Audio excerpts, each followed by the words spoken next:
Today in this lesson, I'm going to show you how to play the main guitar solo from Waiting For An Alibi by Thin Lizzy.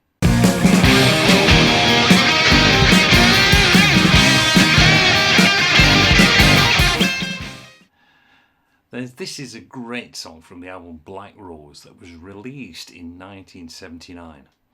Black Rose was the only Thin Lizzy album recorded while Gary Moore was a member of the band. The solo itself is a great minor pentatonic scale workout for you and features another great harmony section towards the end. Now, if you would like to learn how to play the entire song with tabs, playthroughs and backing tracks, then head on over to my premium channel for a full breakdown of this great Thin Lizzy song. Right, let's look at the solo. I'm going to break it down stage by stage. The main thing to remember here is that Thin Lizzy always tuned down a half step. So we are playing E flat, A flat, D flat, G flat, B flat and E flat. Now the song itself is in the key of E, but the shape that we're playing here through the main part of this solo is more reminiscent of C sharp minor pentatonic. The key notes that we're looking at here, we're doing a 12 to a 9 on the high E, down to 12, 9 on the B. Then we've got a 11 to the 9 on the G, 11 to the 9 on the D. Then we've got 11 to the 9 on the A. We're going to pick up the 7 and then back to the root note on that C sharp on the low E string. So that line, that is where the bulk of this solo is being played. Right, let's look at that opening line, which goes like this.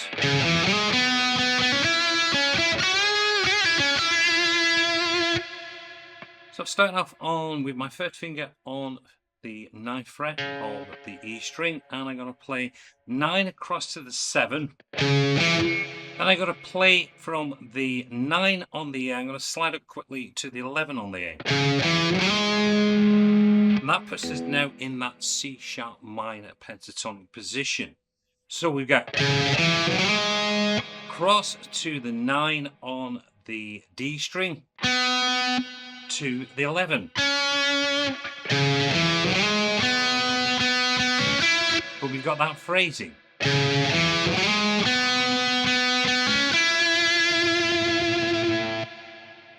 Then we have a bend, which is a full tone bend on the 11th fret on the G. So we get a very typically blues lick. So I get that full bend on the 11. And then I come out of the bend and bend it again with a release back down to 11 with a pull off to the 9. We put it all together.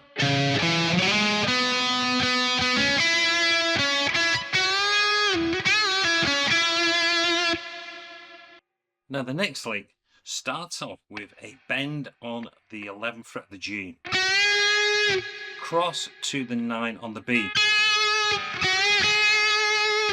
Then we have this lick.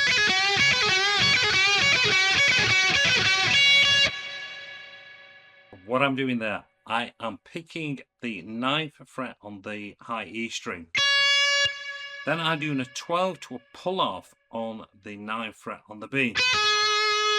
Cross to the 11 on the G string. So we've got this.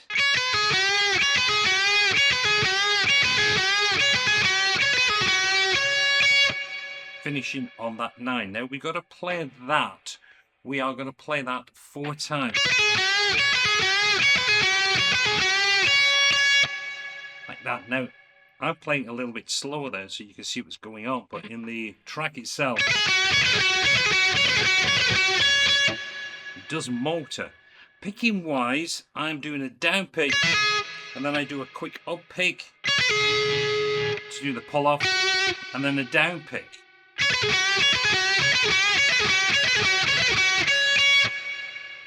So, not an easy lick that, but it is a fun one. It's also what I call a keeper, because you're going to be able to steal that one and use it for your own soloing.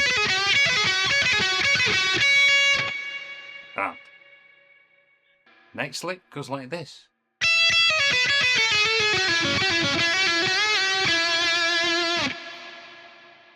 So we're adding a couple of extra notes now. We're taking it from the C sharp natural minor scale here. So we start off on the 12. We're going to play that twice, but we're going to do a pull off to the 11. And then finishing on the 9. Cross over to the 12 on the B. And then back to the 9 on the E. Now the next part is all pick and then hammer on and pull offs. We do the 12 on the B.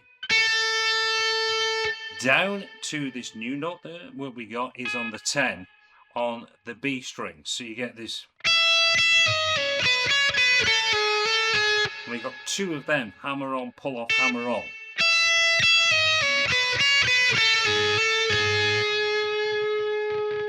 Now we move down to the G string, and we've got a kind of a typical blues lick here. We're going to go. And what I'm doing there, I am playing 11 on the G. I'm doing a pull off to the 9. Now I use my second finger, but if you want, you can use your third finger, but I prefer the second finger playing the 11 on the D. So I'm doing 11, 9 to 11, back to the 11, 9 to the 11 on the D. Then I've got this. Now I'm back on the G string. I'm doing a 9 onto the 11 back. And then I go back to my usual bend on that G11. Pull it back down. Pull.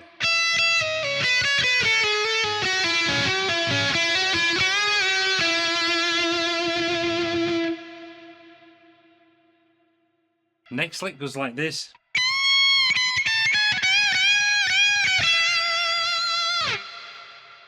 So I'm on 90th fret, full tone bend, back down to the 19, 17 to the 16, cross over to 19 on the B string, and we got two bends, another bend there, back down to the 19, and then finishing on the 17.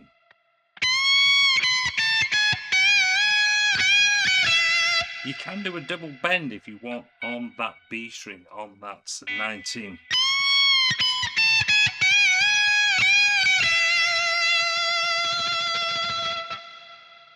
Now that is the first part of that solo. Now we're into the real fun part of this. Is where he's doing these movement across this pentatonic scale, doing hammer-on pull-offs. Now, you're going to be moving down, just pulling off. You're going to be basically picking on the what would be where your third finger is, which is the 12,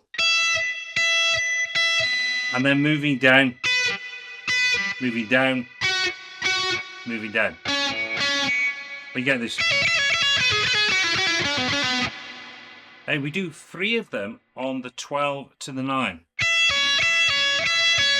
Moving down and doing 12, 9, but we do that twice. Moving down to the G string, 11, 9, twice. Moving down to the D string, doing 11, 9, twice. Yeah.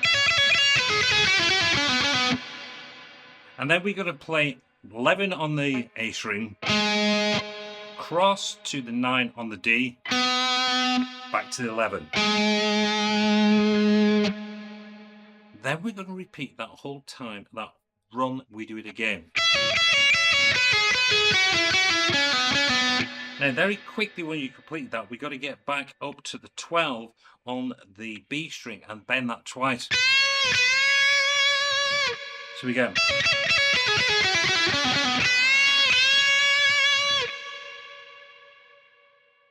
Now we're in for the big run. We're going to start off exactly the same, so we get the 3. But now we're going to go back up. So we get, starting from the A string, we're going to go.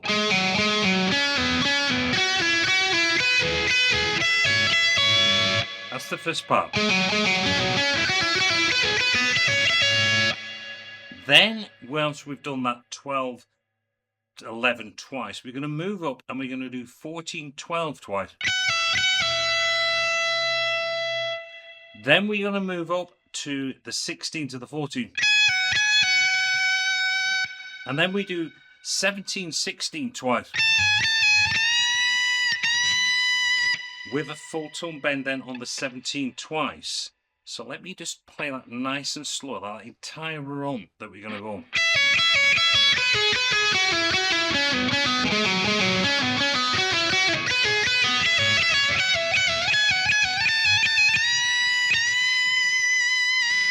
That's a big old bend that there on that 19 as well. You've got to really dig into that.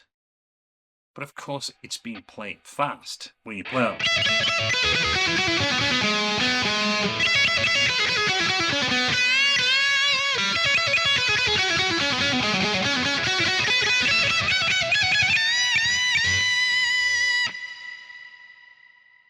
Does take a lot of practice. I found the hardest part was the ascending. I didn't find it too much descending because of the pull-off, then the direction working, but when you're doing the ascending, now some of you might find, yeah, not a breeze, used to doing that, but I did find that one a tricky one that I had to work on. And of course, once you've moved from that,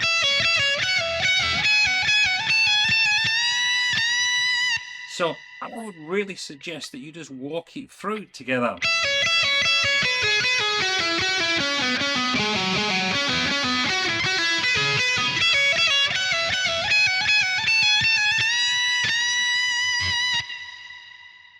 Like that.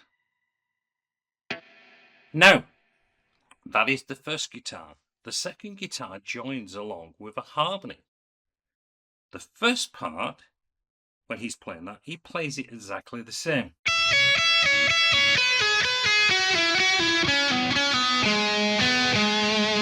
That's exactly the same. He goes back. But this time, instead of going to the 12, he goes to the 11 on the high E string.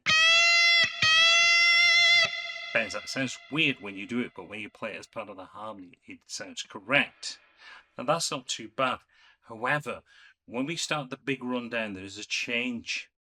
What he does a 16-12 for the first part. While the first guitar is playing on that 12-9, you've got to go. And then down. 12-9, B string. And then on the G string. Now, you're going to start your run up from. Get this. But now you got on the D string. Then you go up to the 16. Playing that 12, 16, 12. Then you're going to go 17, 16. Then you got 19, 16. Then you're doing 21, 19 with the bend. And that is the harder one because of that shift up from that.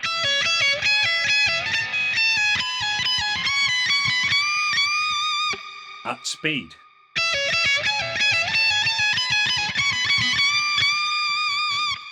Does sound weird when you play it, but of course it's part of the harmony when you play that.